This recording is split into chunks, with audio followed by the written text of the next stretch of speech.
હાલો મિત્રો, હું છું બગડા દર્શન અને તમે અવારનવાર મને બધે જોયો જ હશે વિડીયોમાં ને બધે.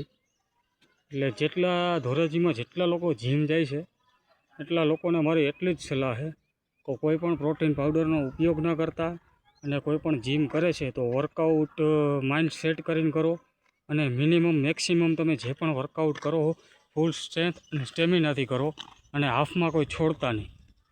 જો તમારે મારા જેવી બોડી અને ઓનલી ફોર નેચરલ છે, કોઈ સપ્લિમેન્ટ નથી લેતો હું. ઘણા લોકો મારી પાસે સલાહ લેતા હોય પૂછતા હોય કઈ રીતના કરો, તો આ વિડીયોના માધ્યમથી હું કહેવા માગું છું કે તમે લોકો ફૂલ એક્સરસાઇઝ કરો, મિનિમમ તમે જીમમાં તમે ટાઈમ આપો. હું તો ઘરે હોમ વર્કઆઉટ કરું છું છતાંય તો પણ મારી આવી બોડી છે, બરાબર. તો તમે મારા કરતાં પણ સારી બોડી બનાવી શકો એમ છો.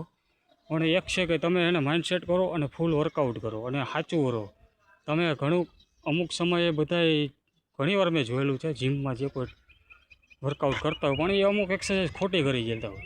તો તમે ગમે એટલી મહેનત કરો પણ એ સફળ ના થાય, કારણ કે તમારું બોડીમાં જે કંઈ તમારું સ્ટ્રેન્થ મળતી હોય સ્ટેમિના કાં એ તમારું ફૂલ જળવાઈ ન રહે. એટલે મારું એટલું જ કહેવાનું કે તમે જે વર્કઆઉટ કરો ભલે વાર લાગે સાચો કરો, ખોટો ના કરો. કેમ કે તમારો મહેનત ને તમારો ટાઈમ તમારો ખોટો બરબાદ થાય. એના કરતાં સાચો કરો.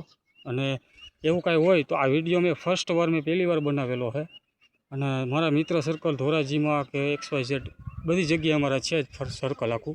ઘણીવાર પૂછતા હોય તો આ વિડીયોના માધ્યમથી મારો કોન્ટેક કરી શકે. જે લોકો જીમમાં જતા હોય એને કોઈ પણ સલાહની જરૂર જોતી હોય તો મને પર્સનલી મેસેજ કરે, હું એને સારું એવો રસ્તો આપીશ જેથી કરીને સારી બોડી બનાવી શકે અને સારી હેલ્થ જાળવી શકે.